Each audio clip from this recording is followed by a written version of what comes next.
danger.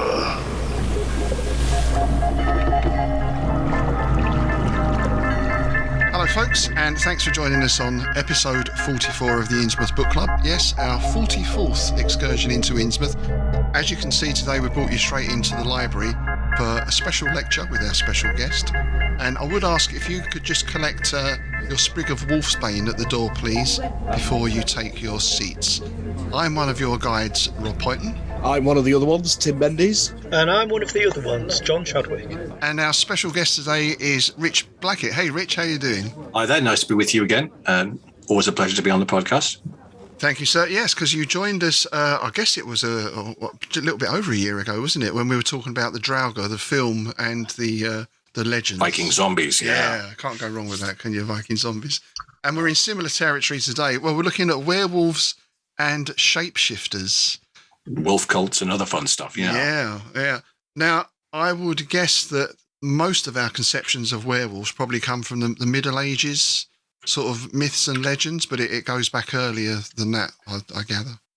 I would say, really, if we want to talk about it almost in reverse, most of our conceptions of werewolves come from movies, like in the modern day. Because they think of our idea as somebody turns into a werewolf, they're covered in hair, they do all kinds of stuff, and they attack people. But and they're killed with silver, of course, is the common trope. But the further back you go, the muddier it gets. Like we talked about with the Draugr, that it becomes less and less clear, and the differences between vampires and werewolves are muddier. Yeah. Sometimes vampires seem to have all the attributes of werewolves, or sometimes they don't. And we have this modern conception of them being some kind of sexual predators, or that sort of thing often comes in. But that's, again, is from Victorian sort of fiction, their kind of thing, that anything untoward, anything animalistic and passions released, all that kind of stuff. And weirdly, some of those stories were written by women. And so it wasn't sort of men sort of saying, that sort of thing. So that's an interesting idea. But the concept of men and werewolves and shapeshifters and that sort of thing gets murkier. Well, not murkier, but it gets less and less clear the further back you go. Right. I mean, there's sort of descriptions of people being cursed and being turned into some kind of beast.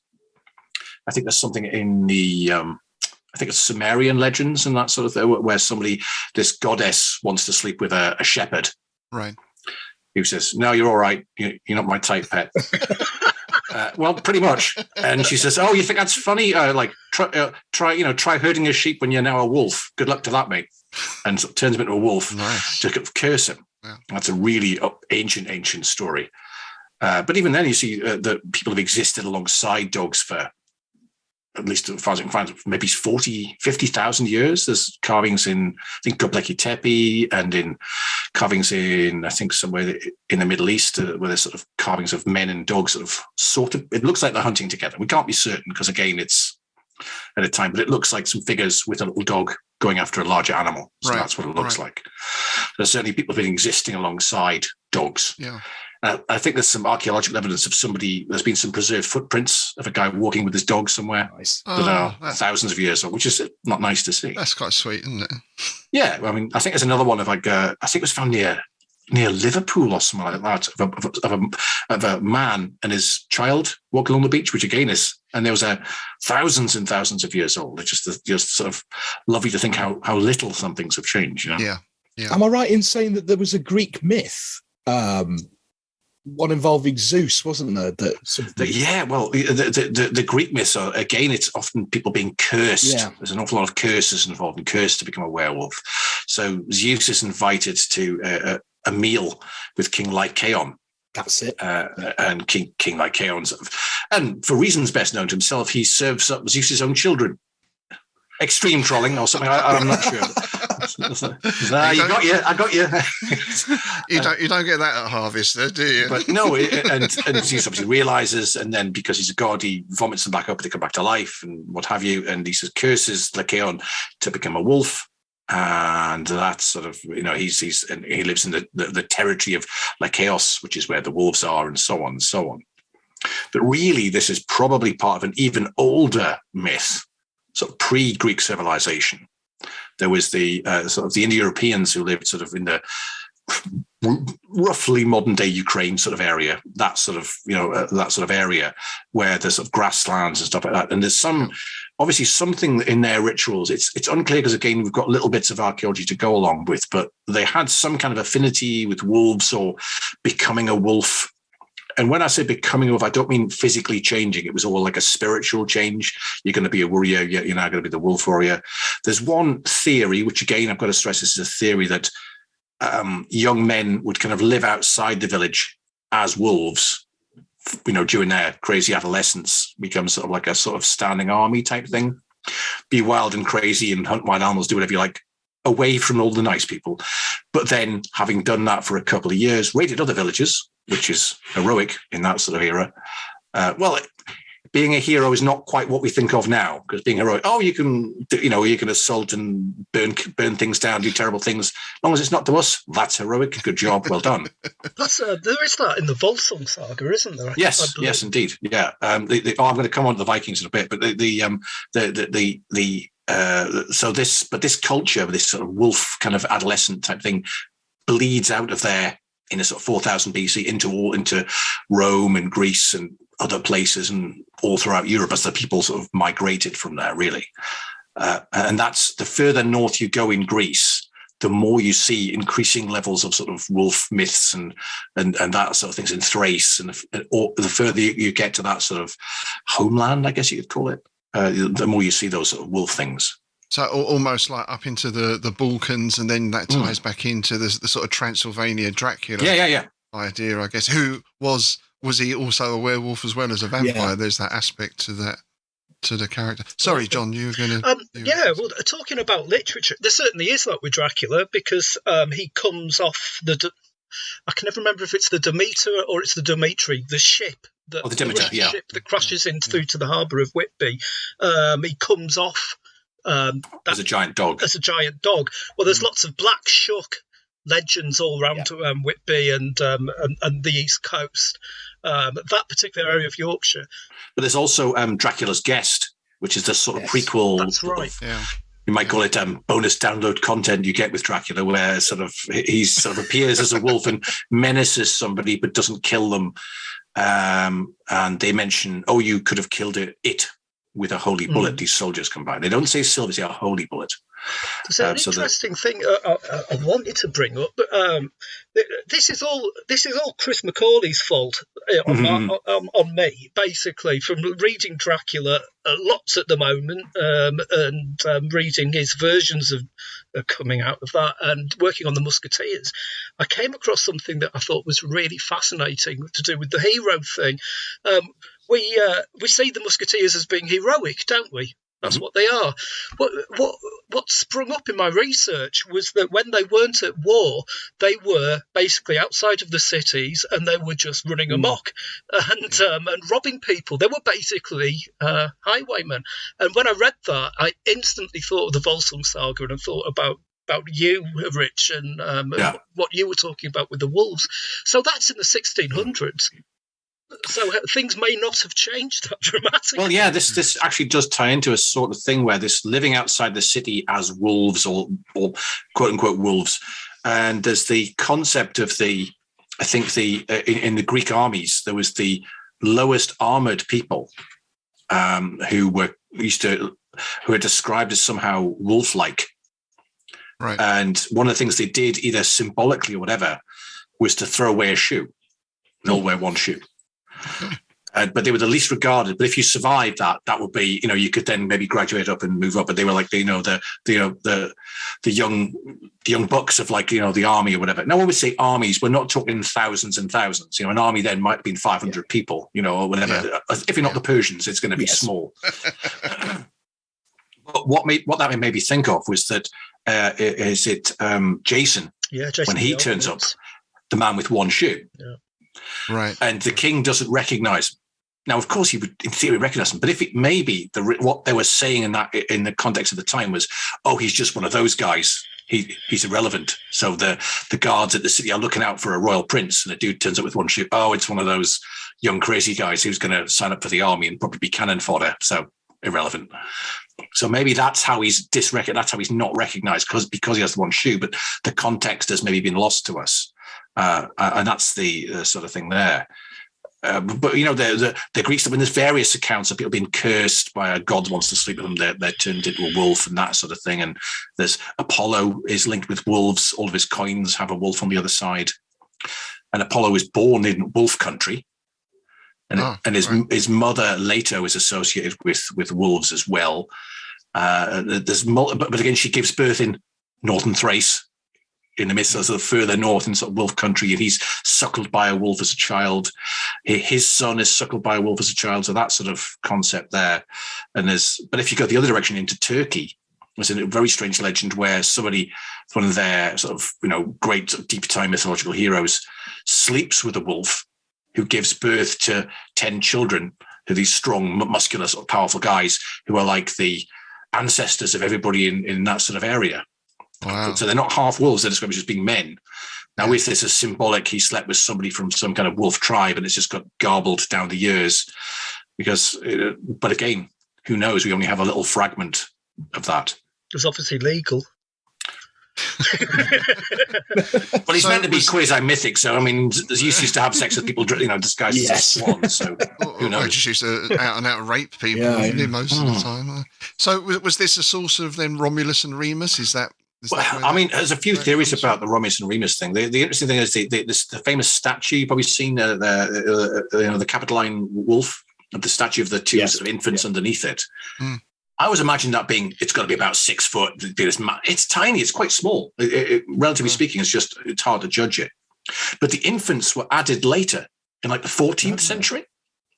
Oh, quite late then. Yeah, but like the wolf has a certain pose. But what's interesting is because people said, "Oh, is it just been sort of made up or whatever?" But this mosaics from the 2nd century that show the exact same pose of the wolf and the infants underneath. So you think, oh, well, so somebody must have seen that. That image must have been very, very key there. And the idea of Romulus and Remus being suckled by the wolf. And my hypothesis theory is that they left one tribe and joined a wolf tribe. So they were then suckled by. So that symbolically, they joined another tribe that was all strong and formed this city. They're cool warriors. They do their stuff. So, but over time, that's again got kind of distorted. And they were actually suckled by a wolf, and you know any concept of tribes is left in the dust. Mm. What about Hecate, Rich? Because there's a goddess that is symbolic of wolves. Well, Hecate, there's a concept of the women who run with the wolves and that kind of stuff is a concept there that sort of. This feeds into like a broader thing to do with. Sort of living outside of cities is where the wild stuff happens, is where the magic happens. And you see that increasingly in sort of medieval literature, that outside of cities where things are normal, where things are ordered, who knows what happens up on those hillsides? You know, that's where parties take place. That's where Midsummer Night's Dream takes place. It's where anything, you know, untoward, or it's where the Bacchanalian orgies are alleged to have taken place. And it's where the rituals to Pan, they don't take place in the city. They're up in that forest where who knows what goes on up there. And that's still Lovecraft, isn't it? Absolutely. It's still like that in the East Anglian Fens. Believe me. Well, I mean, you could make, if you wanted to write a modern day version of that, you could have like something set in the 90s, have some obscure rave where they play strange music that drives everybody crazy. I mean, you could certainly do it that way if you wanted to take it in that direction. This idea that, but again, they get the concept in some of the things where shepherds and shepherdesses are presumed to be people of easy virtue. Mm. And you think, well, why? What? Because they live out on the hillside. No one to observe them there. Who knows? And you know, there's accounts of people trying to sort of want young, wealthy men going. We're going to go looking for some shepherdesses, if you know what I mean. Wow. Which is probably just as shepherds. Yeah. Well, indeed, it's as sketchy as it sounds, basically. But this idea of being away or outside of society, that sort of concept. And you mentioned about people going raiding earlier. There's an account in the Irish histories of this guy hanging out with the sons of Donderga, and he's going to become king at some point. And eventually, he's told, your father's died, so now he has to stop being a sort of Jack the Lad. He has to like take on the mantle of king, and he tells, and it's recorded. He tells his buddies, "I'm going to have to stop wolfing now." Nice. I'm going to have to be. And eventually he has to hunt them all down because he tells them, can you stop doing this now? Because you make me look bad. You're my friends. And they said, well, this is what we do. We don't know any of their life. We go around and raid and nick stuff. And this is a thing. So they eventually he has to hunt them down and kind of much to his sort of, and a kind of one last job kind of So this is almost like a kind of rites of passage thing then. At a certain time in a young man's life, this is what he does, and then he's assimilated back into the I think so. I think because it was always this internal thing. It wasn't a matter because in all the sources, the actual accounts of people actually being accused of being werewolves. It's not. They don't say, "Oh, he had a face like a wolf and he was covered in hair." Yeah. Except for one story. Which is in the Satyricon, which is an early sort of proto-novel from the Roman era, where this guy's walking with a centurion. The centurion takes off all his clothes, puts them in a circle, pisses around them, turns into a wolf and fucks off into the forest. As you do. Well, and the guy said, this is very strange. And then the next day he hears that somebody's cattle or whatever were attacked by a wolf. And the farmer says, I attacked the wolf on its leg, but it got away. All right. And then the next day they meet the centurion, who, of course, has a wound on his leg. Aha. Now you're thinking this is classic, almost sounds like a Hammer horror type sort of plot. Yeah, totally. But this is from a novel. This is not somebody saying this is what happened. This is like a kind of, again, the Satyricon. It's meant to be making fun of Roman society and beliefs. And that's really, but certainly that shows that was well known enough that he didn't have to explain it, which is interesting. Right. I wonder if this is where the wolf whistle comes from. I don't. There was a case in Germany of a young two young kiddies who were murdered in the woods in the Black Forest, and the guy who done it, they said that when an eyewitness saw a wolf. And so that was like the real. I can't remember the guy's name. It was Pietra something. Oh, not Peter Stubb. That's it. Peter Stubb. That's it. That's the fella. Well, I think Peter Stubb was very likely, whether he was a werewolf or whatever, he was clearly a very dangerous, unhinged person because he certainly had killed quite a few people. Yeah. Whether it was quite as many as they said, but he had like his mistress and his wife, and there was all kinds of shenanigans going on there. So it was very. In some cases, you think, well, this seems a bit dodgy, but reading all the multiple accounts and things he's accused of, and I don't think he even says he didn't do it. He just sort of he just seems to be just a generally bad guy. Yeah. And I think my guess is that the concept of a serial killer didn't exist. No. Somebody just killing somebody because they felt like it just for a laugh, not even stealing money, just to do it. Yeah, it was just for kicks, wasn't it? And that didn't really exist. There wasn't, are they inspired by the devil? Well, no, what is this? So I think the closest word they had for that was werewolf. Yeah. I wonder if it's because everybody was up to it. Possibly. If you have the right to live outside of the town and rampage, then half the society is a serial killer. But I think there's another case, I think, in a couple of cases in the French werewolf panic of the Middle Ages, which is interesting because he's very religious, again, way out in the countryside. And the first guy who's accused is like a young guy who tries to bite a girl and does all kinds of stuff. And he says, I'm a werewolf. But instead of being executed for sort of devilment or being inspired by the devil, he's actually put in some kind of whatever the closest equivalent was to a mental asylum.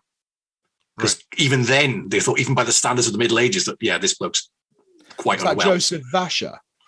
Oh, I need to dig up, but it was easy. That might have been later. That was the French Ripper. Yeah, no, it's a teenager, and it's just like two women he attacks, and he tries to bite them and stuff like that.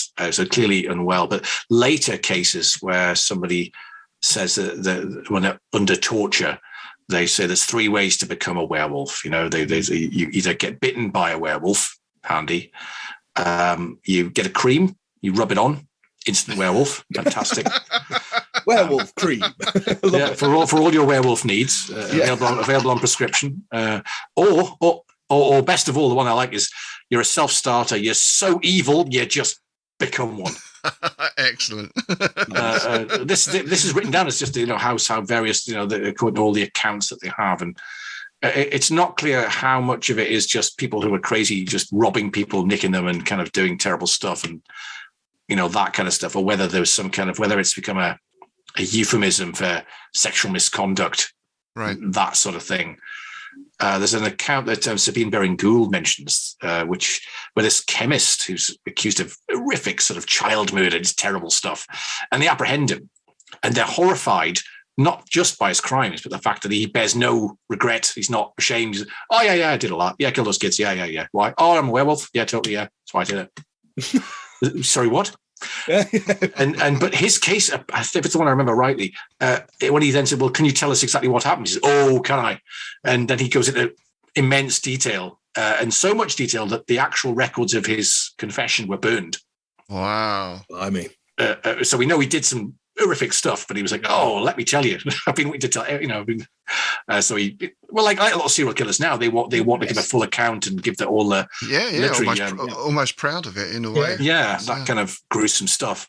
But it's weird how it changes though in different times. The same word being used, werewolf, because there's the werewolf Bishop of York, Bishop Wulfstan, who wasn't a werewolf, who wasn't evil and wasn't a Satanist or wasn't a pagan or anything like that, but he used to sign his letters, Werewolf Bishop. Well, why? My guess is he was just a big hairy dude. Yeah. What they call a bear nowadays. Yeah, he was just a big hairy, but apparently his sermons are really popular with, like, he had the long hair and the long beard. And my guess is that he was a sort of Brian Blessed with like beard and hair, sort of doing it. But he was doing these amazing sermons. It was because he spoke in the common tongue and gave sermons that the poor people, the poor folk could understand, which people absolutely loved. He was like, really real fire and brimstone sort of era. And he wrote a letter explaining his approach. And the letter's called The Letter from the Wolf to the English.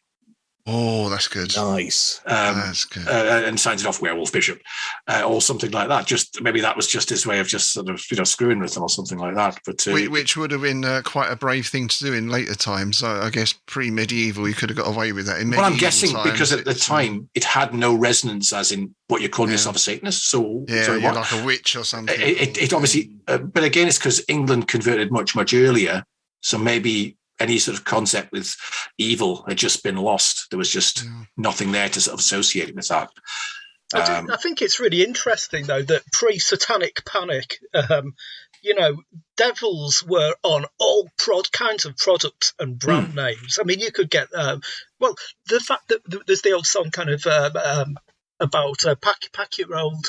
Pack up your kit bag and what have you, use a Lucifer to light your fag, because they were all brand names. There's wonderful things for them all over the world that have little devils painted on things and all kinds, and it was seen as a folly. You can even see it in old cartoons from the 1930s. With the trident and stuff like that. Yeah, absolutely. Well, are you aware of the Sammy Davis Jr. film? I know he was a Satanist. I heard he was a Satanist. Yeah. Well, he was Jewish, but he got involved with the sort of the Church of Satan, which they said they weren't religious. It was just an attitude and that. So, yes, it was. No, it wasn't kind of thing. But there's a movie with him and Christopher Lee, I think in maybe either late 60s, early 70s, called Lil Devil or Poor Devil. And if you look, it's an amazing, I've not seen the movie, but the trailer it looks like a parody, like somebody's made it. And there's bits of him where Christopher Lee's telling him what to do, and Sammy Davis Jr. is going sort of like, oh, sure. Yes, you're listening to us. and he's like, is this real? What? It's a wild sort of, I mean, maybe they were making it off the back of Bedazzled, thinking they could make some cash off that. That was some kind of thing like that. But it's either called Poor Devil or Lil Devil or something like that. I'll have a search. I'll see if we can get a link up to it in the show notes. There must be something online somewhere, like the trailer or something. Well, I dread to think what the movie's like, but but the trailer's worth a watch, definitely. It's quite good fun. I mean, but in terms of this sort of concept of what the werewolf is, it seems to sort of just get what confuses. I won't say what leads to the confusion is that obviously people compiling records of werewolves put it all on the same page. So you're getting stuff that's from 4000 BC next to something that's from 1400 AD. Oh, it's all the same stuff, isn't it? Well, probably not, because what people meant by a werewolf in Indo-European Ukraine probably isn't what people mean in werewolf panic Middle Ages France, but the same words being used. That's where, and then again you get the Viking sort of Norse concept of shape changers and shape shifters, which again it was being mythologized at the time, so it's even harder to sort of dissect it. Because people who go in fights, they always like to. I didn't just punch him on the face and win. Oh, let me tell you, I knocked him down, and and you can imagine people love to tell stories, and that was very much this oral culture. People maybe exaggerating a little bit or telling stories and that grow in the tales. Kind of, yeah. Yeah, so let's move into the Norse area then, because that's your area of expertise. Right? We should just actually get Rich to introduce himself a little bit for the benefit of new listeners. I'm sure some of you remember from the Draugr thing, but your main background was in Norse mythology. Is that well, I've talked about Norse mythology. I wouldn't call myself an expert. I have friends who are genuine, deep sort of academics who I often consult about stuff, but I decided to take a specific look specifically at werewolves and wolf cults and berserkers and things like that, because I realized that that trying to learn all of Norse mythology without doing a degree, a master's and a postgrad, was just beyond. Even then, you'd have to specialize. So I decided to kind of drill down specifically into the berserkers. That's what I'd heard vaguely about them, like we all have. But what I wanted to find out, well, what does it really mean? Where's it from? What's the origin of that story? Yeah. And that was and then I started to read about the werewolf stuff and wolf cults. And so that was while I was sort of getting involved with heathenry or Austertrud, depending upon where you're standing. So I ended up becoming chair of Austria UK, the largest inclusive heathen group in the United Kingdom. And we've done a couple of events. We've got another one coming up end of June, beginning of July. I'll send you the link to that one, which is going to be we're raising a 9-foot god post to Freya, which would be quite good. Yeah. Oh. Last September, we did a 9 or 10-foot god post to Odin. That was fantastic. That was a ritual all in darkness with fire and stuff like that. It's all very sort of, hoods up and all that sort of stuff. But this is to Freya, so it's going to be during the daytime. It's going to be bright and flowers and singing. And it's going to be a completely different vibe, led by women, not men this time. So that's going to be great. Nice. So looking forward. That's the sort of stuff I do when I'm not talking about werewolves. The wolf, I gather, then was a very important totem or animal to the Norse. I mean, totem sometimes seen as a loaded word because people think of, isn't that a Native American word or something like that? Where really, totem pole is the word to avoid, because that was a sort of Western sort of guy sort of looking at stuff in sort of Native American culture and getting it wrong. Right. But if you talk about just the word totem, as in like if you think of like a football team has its might have a wolf or might have a shrew or might have a bird or or a magpie or or whatever it is, to have a certain symbol. That's our thing, or a flag. Red Devils. Red Devils, indeed. That's what I'm saying. For West Ham, it's a standing knife, but that's another issue. Wolverhampton Wanderers was the wolf. Well, there you go. Of course, yeah, absolutely true. But so the concept of that sort of wolves in the Viking era, again, they like the idea. Wolves are both negative and positive. You can see that in the language. So that lots of people are named after wolves or have wolves in part of the name. So you got Ulfric or Ulfstan or Ulf or Thorolf and all those barriers. Anytime you see OLF or ULF in a name, that's generally wolf something or other. That's where that's sort of linguistic. So clearly it wasn't all evil. And Odin has 2 wolves side by side, Geri and Freki, which apparently stands for hungry and hungrier. Because they feast on the dead, because of course they would, because he's the god of war. But that's what they stand for, hungry and hungrier, or hungry and thirsty, or Geri and Freki. That's them. But also they have another word for wolf, which is very negative, which is vagar, right? Which is to do with sort of all the negative things. That's sometimes it's a euphemism for criminals or people who are outcasts or people who you don't want to be associated with. And bearing in mind, being an outcast then was a death sentence, because if you're cut off from your community, you can't farm on your own. You're not able to farm on your own. You've got a house. All you can do is rob people, maybe. So it was not good to be an outcast. That was the same as being sentenced to death, essentially, particularly in Iceland. If you imagine just being kicked out of Iceland in the winter. Well, I'm not going to kill you. You just, just go and survive on that bare mountain for the winter. Yeah. So there's that sort of concept of Vaga, which may link into sort of older linguistic words to sort of strangler or bad words like that. Sort of, there's a theory that says it's to do with sort of criminal acts or sort of or taboo acts, things you've stepped beyond. This is not something we can just work out. You're out, mate. That kind of concept. So there's these two concepts of wolves now. A pet sort of hypothesis, I've got a theory, hypothesis of mine is that these two were to rise because of good dogs and bad dogs. Because a good dog goes woof and a bad dog growls and goes "Arr."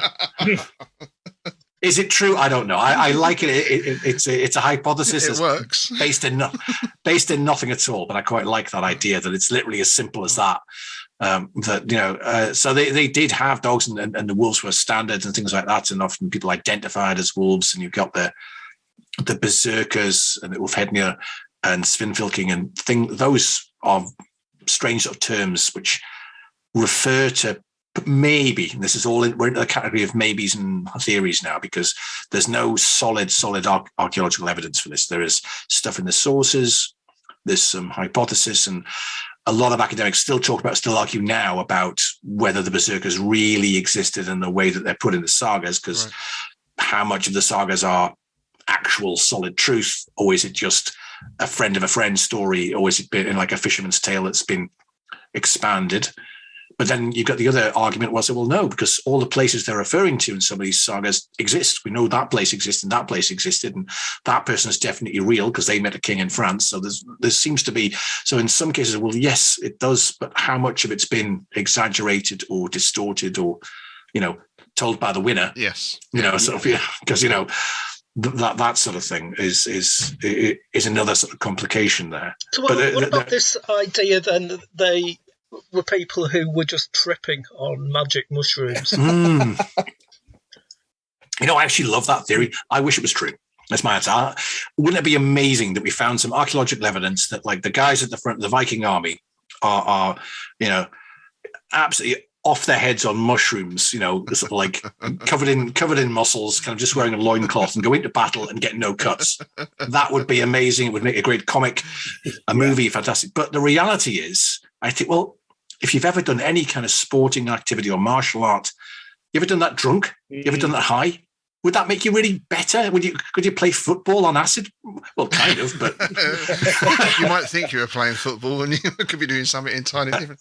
Yeah. So, but I think essentially there was all this comes from one. I think a researcher, I think in the 18th century, who wrote a paper that just was essentially boiled down to what I think. Right, is this, and loads of people referenced it and went, "Well, this guy said it," and then every other researcher who's looked at it and said, well, where's your proof? No, I just reckon they did. Yeah. Well, all right, but that's not, you might as well say, well, I also thought, I thought they used speedboats. Any proof? Well, no, I just reckon they did. No, it's an alluring theory because it was published around the time of when it was republished in the 60s, and it was kind of, maybe they were on drugs, maybe it's given special abilities, and it kind of fed into a narrative of that. But, and again, it's a very enticing sort of story, there's, wouldn't it be cool if, but the only thing that maybe, and this is a huge leap, maybe after a battle to kind of as a collective ritual, they might have taken some kind of herbal drink to kind of decompress, really. De-stress, or decompress it, maybe some kind of shared thing, maybe, I can see that being a thing, like people after a battle, dealing with sort of all this gore and sort of madness, and your best friend's been cut down beside you, see his insides cut out or something horrific like that, you might need a way to sort of process that, maybe. No. That wouldn't be unusual in warrior cultures, but you mentioned martial arts there, and there is a thing in particularly Malaysian and Filipino martial arts. Now, there's a certain element of showmanship probably in some of this, where people put themselves into certain mental states and then push needles through their cheeks and hit themselves with machetes and jump off of higher places. I think they call it amok. It's where the term running amok comes from. I guess they view it as a kind of possession from certain spirits. They'll call down certain spirits into themselves. And, they pull all these weird faces. And generally, again, the idea there is in battle, they're just balls to the wall going for it. So I guess there's a parallel there. But again, how much of that is legend and myth and a little bit of showmanship to get you interested in their martial arts? I don't know. Well, there is a suggestion that they might have done some kind of martial arts. The author, as a particular author, wrote about this, Hilda Ellis, and Hilda Ellis Davidson, I think it's her, and she mentions that in the rites of there's a particular sort of place where they write down all the rites and dances of particular, in sort of modern day Turkey, Constantinople, the Varangian Guard, the people who went there sort of much later on to sort of fight. And they're described as the unusual dances done by they don't call them Norse warriors, but whatever, it's probably that sort of thing. Yeah. And some researchers have said, well, were they doing some kind of martial arts kind of kata kind of, the way this is all the kind of, the practice routines. We don't have a dance, but we could show them all our sword fighting kind of practice routines. Yeah. And if you're not a warrior and you're just a scribe or, a merchant, you're going, well, that's a bit of a bizarre dance. What's going on there? A bunch of burly guys waving their arms about and punching thin air. Again, there's lots of links. I mean, certainly in Russian martial arts and across a lot, there's a very close link between dance and martial arts, both as a cultural expression, I guess, but also learning how to use your body in a particular way, but then also going deeper into what some might see as almost the shamanic aspect. I mean, the Chinese martial arts are full of stories about tigers and dragons and cranes and snakes. They've got whole martial arts systems based around those animals, not just in a physical sense, but in that, again, shamanic sense almost. Yeah, it seems like there's some kind of shape-changing thing in almost every culture, but obviously where there's not wolves, it's something else. I think there's various stories from various African cultures. You can't call Africa a single culture. There's multiple different things going on there, but they talk about the leopard men, the people who turn into leopards, but they did it by wearing a belt, which is an interesting thing. You put on the belt, the magical belt, and it will so what? But the magical belt is also what's described in some of the Germanic sort of, not Norse legend, but some of the kind of werewolf panic type sort of era, Middle Ages. No connection whatsoever, completely separated by thousands of miles. But it's fascinating that people are still using some kind of magical strap or belt or thing. Yeah. In fact, there's one account where a guy says, I'm not evil. I put on my magical belt. I turn into a werewolf and I go down to hell and fight demons. Wow.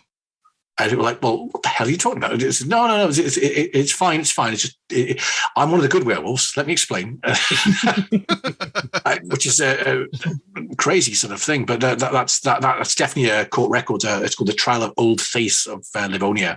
That's a very sort of unusual sort of old guy saying how he would become a werewolf and go into, is he dreaming? Is he talking about taking some kind of drugs or something? It's not, it's really kind of vague, but that's whereabouts was that then? Livonia. Yeah. I'd have to. I think it's sort of in somewhere in Europe. I can't remember. I've read the account of it. You need to Google where Livonia is or was. You mentioned the sort of martial arts stuff. I was going to mention in the Far East, in terms of shape changing. A story that was told to me by a guy who taught me martial arts many years ago, and he said that there was a friend of his went to all these kind of different temples. And was a bit very skeptical about what they were doing because they'd have sort of, it was all very much showmanship and stuff like that. Yeah. And he went to one where the guy did sort of, it's called is it Drunken Monkey Style or something like that. And he thought, this is a lot of rubbish. And it was this sort of temple, it's all very, very dark and very sort of atmospheric lighting. And the guy said, well, this is like, and their best guy comes out and says, oh, well, I can turn into a monkey. And they say, oh, can you then? Can you really? Go on then. But nods at him, walks into the darkness and looks different and climbs up the wall and back it down again, comes out. So you can say, well, is he just messing with me? Did I see that? It was very dark in there. Did they just have a pet monkey just to kind of release, just to make fun of this stupid Westerner? Who knows? Yes. Livonia apparently was on the eastern shores of the Baltic Sea. Oh, well, there you go. There you go. It is, and it gets quite difficult. I mean, let alone going back hundreds of years to places where you've got very few written records anyway. Even in modern day, I've been to rituals to the monkey god, for example, in Chinese martial art terms. And it's very difficult sometimes to separate the showmanship from the reality, in inverted commas. Oh, sure. But as you say, that does exist across all different cultures, it seems.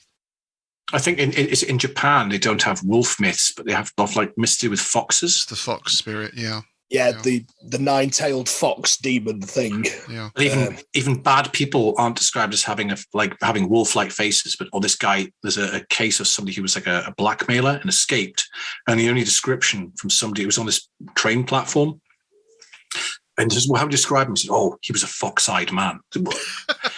Well, that's not going to help. How are we going to find him with that? Oh no, you see his eyes are kind of fox-eyed. Well, it was described as the fox-eyed man who escaped with the money. Yeah, Vulpine was always a description, wasn't it? Yeah. Vulpine features. Yeah. I'm just thinking ZZ Top. Every girl's crazy about a fox-eyed man. Well, maybe. It's but I get these sort of strange sort of things. But again, there's I was reminded of another one from Ireland. The werewolves of Ossory, which is a funny little story because it's recorded by Geraldus Cambrensis, or more properly, Gerald of Wales. I mean, it sounds like something out of Monty Python or Blackadder. But Gerald of Wales, he writes down this sort of thing about this account of an unnamed monk who's traveling Ireland with a young boy. Don't judge, be careful. Right. He's traveling with a young boy, and they're sheltering from a storm in Ireland. And then this werewolf approaches them. They're like, what? And then it's clear in the story, the guy says, oh, wait, it's not. It's just a really old man wearing like a wolf skin. He's like, oh, can I help you? You all right? And he says, oh, I just wondered if you'd like to read out last rites to my werewolf wife. And he's like, yeah, I guess. Is it far? And off they go, and they see this very, very elderly lady, and it's edited out in some parts, but it's very clear that it's a lady because her clothes fall open because she's basically very, very ill, and he sees, oh, it's clearly a woman there, and it's very, very elderly lady, and he says, so were you pagans? What's going on? Oh, well, Christians, but cursed to be werewolves forever. What are you going to do? Right, all right. And they're clearly just two old people wearing wolf skins. He said, well, how are you cursed? You could just take them off. I don't understand. But he reads last rites to the woman, who then passes away. He says his goodbyes, and then in the story, and then he went to Rome and told the Pope, so it must be true. It's literally like that. A completely unnamed priest who speaks to an unnamed Pope, and again, is that making fun of the Irish people? Is it some sort of way of making a derogatory comment about the foolish beliefs or something like that? By somebody with that sort of attitude. Or is it somebody trying to describe some kind of pagan thing going on, not really getting it? Right. Right. Or a bit of both. And again, it's not really clear, but you can find little sort of the scans of the manuscript. There's little figures, sort of the werewolves of Ossory. It's quite a well-known sort of tale. And there's older tales there of people turning into werewolves or being like, it's synonymous with being a robber baron and things like that. So are they turning into werewolves, or are they just sort of giving up their regular life and becoming like a robber? Right. Is that really what they mean? Yeah.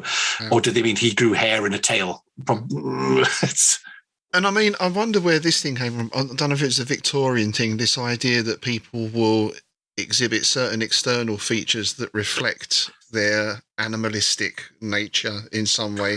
So you're talking about phrenology, really. That's the sort of and I mean that gets us into very dodgy territory in the 1930s. Well, it was very popular in Victorian times. That sort of measuring the head, the width of someone's skull with a pair of calipers, all that kind of. It was Bertorelli, wasn't it, who pioneered that? Oh, yes. This was sort of a forerunner to forensic science, wasn't it? It was all very strange. Well, as somebody says, it's like whenever you look up any 19th century person, first of all, you say, oh, they were really into progressive ideas. Oh, and they were really racist as well. What? Like you'll find out they're into some really great stuff like help the poor, something like, but also we must destroy all these people. You go, no, that's something horrible. It's a very strange period in history. But then perhaps people will look back at ours and say the same. Well, each era has its own thing. Almost certainly. Yeah. I mean, Edgar Rice Burroughs is criticised, and yet at the time he was deemed to be very progressive because he gave black people a voice that wasn't the Al Jolson kind of whammy kind of crap. Oh yeah, sure. I was going to mention some of the later werewolf stuff just to drag us back to that, because before we was that Yeah, they must have heard of the Beast of Gévaudan. You know, the famous sort of, which again is tied into some of the werewolf stuff a little bit, because it was this seemingly unkillable wolf. And it was shot by all the farmers, and people threw rocks at it, and it killed at least 80 people, maybe more, but 80 people that are documented, and people kept on shooting it, and it would just run away and come back a few months later and kill some more people. And what the hell is this thing? Now, obviously, guns were not what they are now, so your crappy muskets from a couple hundred yards, ain't going to do a lot. It's not like you've got a high-powered projectile, and rifling hadn't been invented then, so they're not going to have the power. So that's part of it. And obviously, rural farmers. And of course, it takes place way out in the countryside. What is this thing? And it goes on for maybe years and years. This kind of thing that's living out in the forest it attacks shepherdesses, and we're back to that again. And people hit it with sticks and shoot it, and it just is fine. And eventually, there's a hunting party gets organised by people with proper decent rifles from Paris or somewhere, probably the Rolls Royce of rifles, the best quality.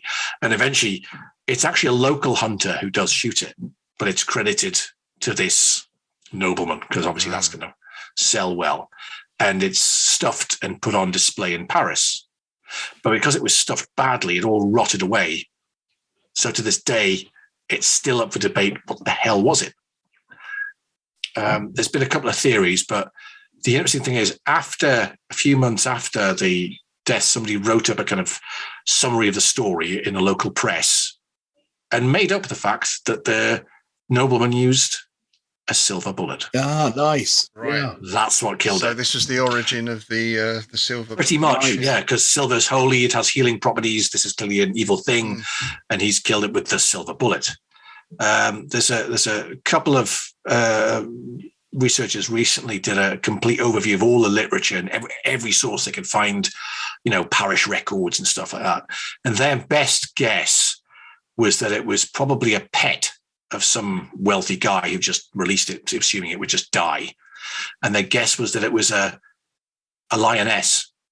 Ah, right. But because people in rural medieval France, 17th century France, haven't seen a lion, or particularly one without the mane, they might have recognised it, but without the mane, that's a wolf, that is. And lions is quite tough. So if you've just got crappy musket balls, that's probably maybe cause a couple of brute, but they're not going to kill it. They're not going to have their deep penetration, certainly. And that's probably what it was, living wild and kind of attacking children, and kind of just because there was no natural prey. It was preying on sheep as well, but if people interfered, it would attack them. And there's a fantastic movie called Brotherhood of the Wolf, if you haven't seen. Oh yes. Which again is absolutely brilliant. If you've not seen it, I highly recommend it, because it's almost like watching 4 movies at once, because you've got this sort of pre-revolutionary France sort of intrigue going on. You've got this werewolf story going on. You've got sort of spy story. And there's also a Native American who does martial arts fighting French peasants who also do some kind of martial arts, which... Yeah, that's right. Yeah. Historicity of that I have no idea about, but I enjoy it. It's great. Well, there is a French martial art called Savate. Oh, of course, yes. Which where Bruce Lee picked up a lot of things from. Well, there's the guy I've seen do that was a guy called Gerard Gordeau, who's in the very, very first UFC, if you've ever seen that. And a pretty tough, mean-looking guy. So yes, he does pretty well in that. But yeah, it is a fantastic movie, and I certainly recommend that as a sort of werewolf film, I think, but sort of historical, kind of. That's definitely worth a watch.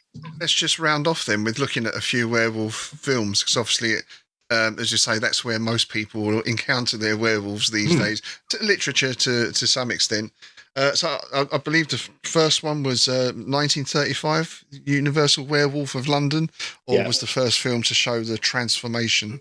I think that one, he has sort of transformation in that one, but he didn't want to wear too much makeup. And I think he's killed by a silver cane. Yeah. In that again, but is that the one where the sort of poem about the wolf's bane, a man will become wolf? No, that's the Wolfman. That was the Wolfman. Yeah, that was the Lon Chaney. That was 41. That's the one that came after. Because that's the one that has that has the full transformation in that one, doesn't he? It's got a bit of Jekyll and Hyde about it. The scientist who's growing some type of flower that he's brought back from Tibet. Well, the actual poem in it which sounds really old, the kind of the man, if you, by night or something, some particular, that was completely made up for the film. It's not an ancient rhyme or anything. Oh, right. Absolutely made up, but everybody quotes it and says, oh, well, no, it's just written to sound like it was an old piece of lore. No. Because they needed something, didn't they? Absolutely. I think the pentagram was the same. There's a pentagram on the hand or something. Oh, of course, yes. Well. You've got to have stuff like that. Well, again, it's just, it's Hollywood. You put in whatever, there's that sort of stuff that entertains if it's going to, titillate people. That's going to work. So there's the Wolfman. Then you get all the kind of very silly ones like Abbott and Costello Meet the Wolfman and all those kind of. I think there's a Hammer one which is quite good. I think it's got Other Reading. Yeah. Because there's all that. That's where you see the circus connection there. Because in a few later films, there's always like a circus with like a werewolf connection there, and the Wolfman or the Wolf Boy or something like that is sometimes. Again, you get that connection with the people who have that condition where they have hair. The hypertrichosis. Yes. The dog-faced man and all that kind of stuff. Yeah. But again, that circus thing is part of that. These are people outside of the city. Sure. Right? They're the wandering vagabonds. They're not quite reputable. Oh yeah, because they're outside society. Well, again, there was a particular person who was known as the Beast, who had this kind of somebody Gonsalves, who was famous or infamous, and cruelly. This princess tricked somebody into marrying him. I said, I'm going to marry this famous nobleman, build it up. And then, of course, she's presented with this guy who's like covered in hair. And they thought this was a huge, incredibly cruel. But apparently they must have got on because they think they went on to have 5 or 6 kids. Because for all he looked at. So there's a theory that says that's the origin of the Beauty and the Beast story. This woman meets this guy who looks vile to her, but she gets to know him and he's actually quite a nice guy. And they find an accommodation somehow, but unfortunately, what happens to them after that isn't really recorded. We know that they have 4 or 5 kids, so this attempted cruelty at least ended in a happy marriage in some way. But you know the story of the tattooed woman. Oh yes, Lydia. She had that condition, and she basically shaved, and because she wasn't making any money, they were like trying to find another way of doing it, and so she got all the tattoos. Oh, I didn't know that one. That's interesting. Yeah, apparently now. Apparently, I'm not sure where I read this. Probably on the internet. It won't be true. I tell you who has written a lot about that. There's a card magician and also actor. Jay, somebody or other, who's been in various sort of movies as a sort of card player. I think he was in an episode of The X-Files as a stage magician who could turn his head right the way around. And Ricky Jay, that's him, Ricky Jay. I think is the guy. He's a stage magician, and but he's done these huge compendiums, much like sort of Andy Bacharach, of sort of stage performers. And like England's Fattest Man and all those kind of characters, and got all the original playbills in some cases. I've got one of those books. It's really, really interesting sort of book. Those sort of, because for all they were outcasts, they could actually earn quite a good living. In those quote unquote freak shows, but at least they could find some companionship and things like that rather than having a rock star at them all day. Well, it's like the Todd Browning movie, right? The classic freaks. Yeah. Can I ask you about Skinwalkers then, just briefly, because that's a modern version of it. Oh, the Skinwalker Ranch instead. Well, I'm in two minds about that. I find it a fascinating modern folklore phenomenon, but I'm skeptical as to how much of it is people just building it up to basically finance their ranch. Is my thing. Well, they're building. Apparently, they're building all kinds of tourist things around. Surely not. Surely. Yeah, the bloke who's now bought it is a property developer from Utah, and so obviously it would have to have some draw for him, because he's going to have to make his money back. So why else would he have bought it? And then obviously all the TV program stuff has come out, but there's echoes. I think those TV shows. Yeah, there's that TV shows like that one, and also the Hunt for Bigfoot and similar ones like that.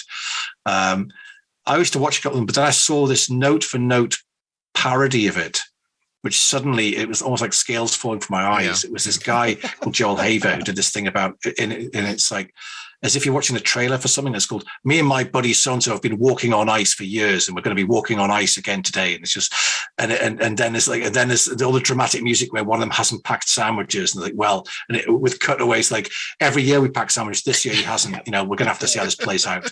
And it's just the way it's sort of done, and about how they resolve it. And you think, like, this is just like the Bigfoot and for Bigfoot or Oak Island or all those shows, the walking on ice thing. And I mean, it's funny as hell, but and I can never take those shows seriously now because they always have there has to be a narrative to every episode. It can't be like, well, we searched all day, we didn't find anything. Oh, well, see you next week. The end. No. Yeah. All right. Now, speaking of the end. Yes. The moon is going to be rising soon. Oh, yes. Over Innsmouth. So it's definitely time to leave. But, of course, before we do, Mr. Tim. Is it time to whip it out? It certainly is. It's time to whip out Dagon's sack. Dagon's sack. Yep. There we go. Oh, my, there we are. I might say it's looking particularly furry. Yeah, it is, isn't it?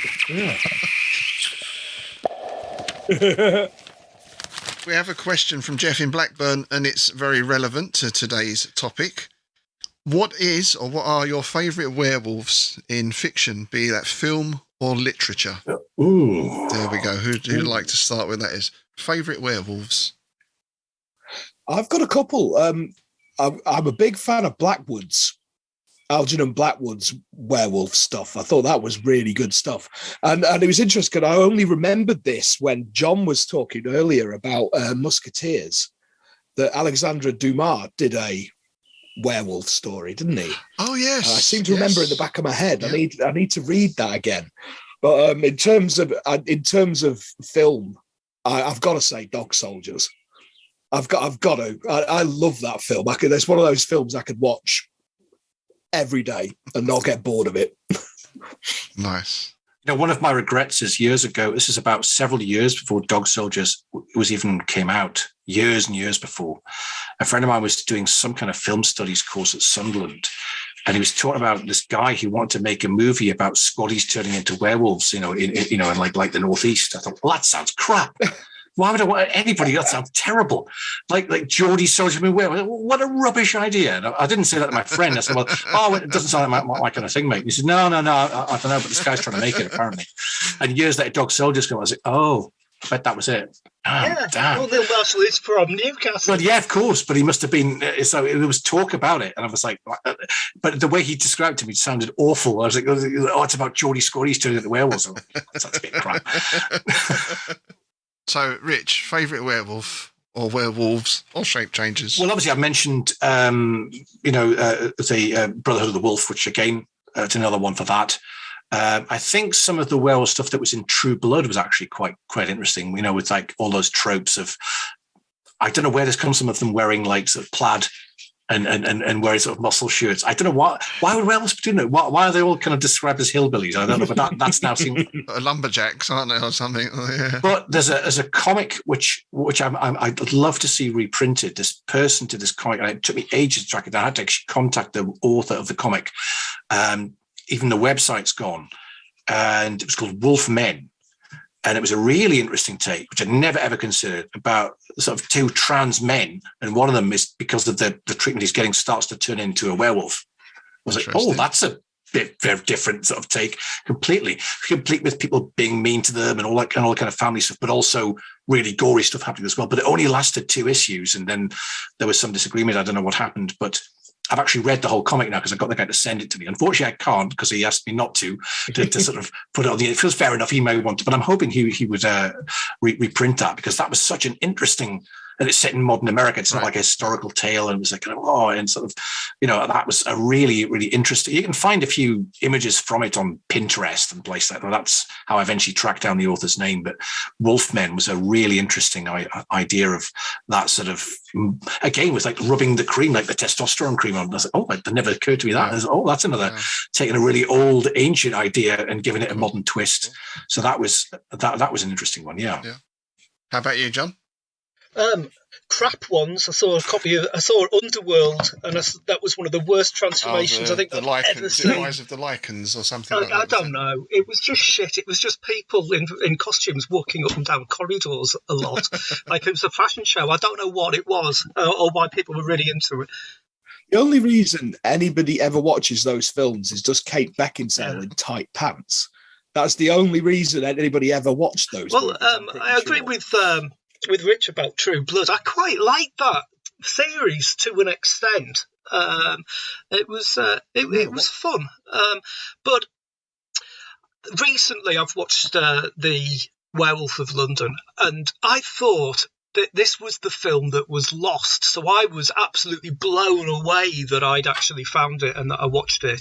And then I realised, no, I was thinking of London After Midnight. Oh, yeah. But no, I actually really like that. I really love that film. But American Werewolf in London has got to be the best of them all for me, I think. Yeah. I just want to give an also quick mention to the a great but also appalling werewolf film, which is The Howling 2. Something of Sturber. Sturber, it's called like Your Sister is a Werewolf or My Sister is a Werewolf. I'm trying to think, it has somebody relatively famous in it who has no right to... Christopher Lee's in it. Oh, Christopher Lee's in it. And I'm just checking it up now. There's not many other things. And it's really... I'm just looking at it now. Jimmy Nail's apparently in it. I don't remember that at all, but it's. I remember seeing it at a party, and it's sort of like, well, this seems. Because I'd read a couple of the Howling books. So what's this got to do with the books? And then there's like, there's a dwarf who gets deafened, and his blood is pouring out of his ears. What the hell's happening? And then there's a really graphic sort of sex scene. Like, well, okay, I don't remember that in the books, and what the hell? And it's really more like an Italian sort of giallo type film. I was going to say, it sounds like it's absolutely bonkers. Yeah. Wasn't that written by Whitley Strieber? Oh, no, when you say written by, I mean he's written some very odd stuff in his life, but it is. I mean the first one is loosely. Apparently, it's loosely based. It says here Gary Brandner wrote it, so he was known for writing those books. I mean, to be fair, Gary Brandner did go on to write some absolute horror filth, which my friend bought all of. Hellborn is the one if you want to check out that. Howling 2 is both dreadful, but certainly also worth a watch as well. It's both appalling, but you kind of think, how did this get made? Who thought this is? Who's reading the script? Going, yeah, this is what we want. Awesome, good. Yeah. Oh, dwarf, excellent, good. See, Howling wasn't great. I remember it better. I remembered it when I was a kid a lot better than it was last time. It's not bad. It's lower budget. It's all right. I think it's got D. Williams in it. It's all right. It's not terrible, but it's all right. But Howling 2 is kind of like, okay, what if we did that? What if we just ignored all of that and just? I mean, Howling 3 is just complete rubbish. But at least Howling 2 is at least a curiosity, I think. What's yours then, Rob? Well, I've got two, actually, literary ones. One is a story called Reflections for the Winter of My Soul, which is a Karl Edward Wagner story about his hero Cain, sort of locked in a castle with a... It's the typical people confined in the space, and one of them's the werewolf, sort of whodunit, but very well done. And the other one, it's not really a werewolf, but it's a Berserker series. So there were three of these. I guess they came out in the 70s. And they were written by someone called Chris Carlson, who I think was actually someone else. It was a pen name. I've heard it was possibly Robert Holdstock. So there's Shadow of the Wolf, the Bull Chief, and the Horned Warrior. And they start with Harold Swiftaxe being cursed by Odin. Swiftaxe, that's fantastic. Yeah. And is basically reincarnated later on into Britain and Celtic times, and then later into Roman times. And his curse is that he's a berserker. So he kind of shapeshifts a little bit. And of course, being a berserker, kills all his friends and all that sort of stuff as well. They're extremely graphic, both sexually and in terms of violence, but very entertaining. Can you send me a link there, Rob? That sounds great. Yeah, sure. They're a real cracking read. I mean, it's sort of Robert E. Howard on acid. I mean, fantastic. It's great stuff. Yeah, Chris Carlson, who I'm not sure exactly who that was for real. Sphere paperbacks. So yes, you've just reminded me of another one. There's with the Warhammer books. There was one by, I'm trying to think who It was called Oh, yes. Drachenfels. Yep. I know Drachenfels. You know Drachenfels? There's a series of books. I forget who it was. Jack Yeovil was the author, but it's actually Kim Newman. Yeah, it's Kim Newman. Yeah. But the first one is like the three adventurers, and there's a bit they go to this castle where there's this vampire countess, I think is, and she's basically using her psychic skills to kind of mess with them. And there's one guy, he's not a werewolf, but she uses her skills. I had to dig deep to find the wolf in him. She makes him into a werewolf. She uses her skills, or there was some connection, and I found the wolf in him and makes him into a werewolf. She kind of draws it out of him, as if the implication is it's in everyone, which is kind of, I don't get that. But I remember, I haven't read the book in about 30 years, but I remember reading it as a teenager, thinking this is fantastic. It's actually linked into his Anno Dracula universe. Is it? Yeah, in some latest. Oh, that's pretty cool. Oh, I didn't know that. Threads into his Anno Dracula universe, which is really interesting. Yeah. One other that I've suddenly just thought that we've got to cite is Company of Wolves. Oh, of course. Yeah. The transformation in that, now, I've not seen it since. I remember seeing that in the 80s. I was both amazed and horrified by the transformation of the guy into the werewolf. It's just vile and horrible, but also, I mean, the practical effects are fantastic. Yeah, considering that was practical effects and not CGI as well. But, yeah. One of my, I've got to say, one of my favourite transformations ever on TV or anything was actually in Doctor Who. It was the serial, The Greatest Show in the Galaxy. Jessica Martin, it turns into a werewolf. It's like it's a big top circus thing. Yeah. And the transformation is absolutely phenomenal.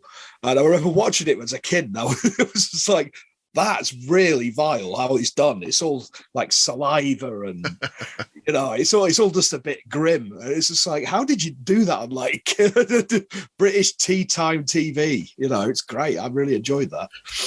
There's a transformation in the Werewolf of London, which is absolutely wonderful as well. Where he's walking down some steps, and there's a black pillar in the screen, so he steps in, and then they've obviously cut it, and he steps out, and he's got more, and he keeps doing this, and it's just done so well. Yeah. Just as a beautiful piece of editing, filmmaking. Even though the werewolf doesn't look that hot. Well, apparently the story of that was Henry Hull was the actor, and there was that story about he didn't want to go through all the makeup process because obviously time-consuming it was. But another thing says that the reason he didn't want a lot of makeup was because he didn't feel it would be realistic. At one point, he's recognised. Yeah, is the wolf, but he's recognised as the person. He said, "Well, if I've got all this stuff on, they wouldn't recognise me." So. There was that side to the story as well, maybe. Oh, definitely. Well, again, it comes back to what we talked about all the way through, that this transformation in all these of accounts, whether it's Sumerian, whether it's Greek, whether it's Roman, whether it's Norse or whatever, it's an internal thing. Yes. It's not people turning into, a massive sexy werewolf. Well, if that's what you like, good luck to you. But, it's not for me. But it doesn't seem to be in the sources. It's not there. And equally, and you see another thing people talk about is accelerated healing. Right. You know what that's from? Right. No. White Wolf. It's from the role-playing game. That's not in any other thing at all. No. But now it's entered into folklore, and as far as people are concerned, no, a werewolf has accelerated healing, and you try telling them that it doesn't, and that's it. It's amazing how these things develop, isn't it? It really right. I wonder, is that where Wolverine gets it? Well, Wolverine has adamantium embedded in him. Yeah, so he has the power of hand wavium is what saves him. Yeah. He's protected by mile-thick plot armor wherever he goes. Having a scriptwriter on your side is the best superpower. That's the one. Of all. Yeah.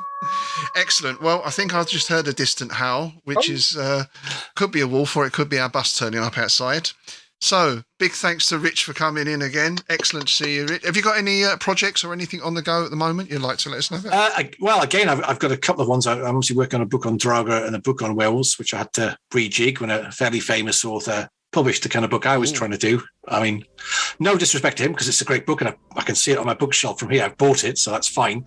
So my take on werewolves, I'm going to go for a much more esoteric and weird and wonderful approach. So we'll see how that turns out. Oh, lovely. Well, do let us know when that's out, and we'll put the links up to it everywhere. Sure.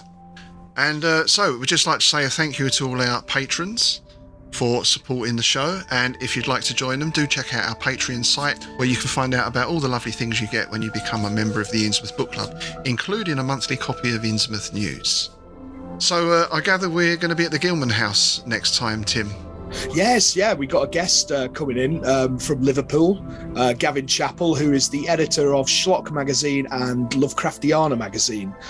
He's also written one of my favourite Lovecraftian mashups, which is Sinbad versus the Great Old Ones, Nice. which is exactly what you'd imagine. It's basically Harryhausen meets the mythos. It's absolutely brilliant.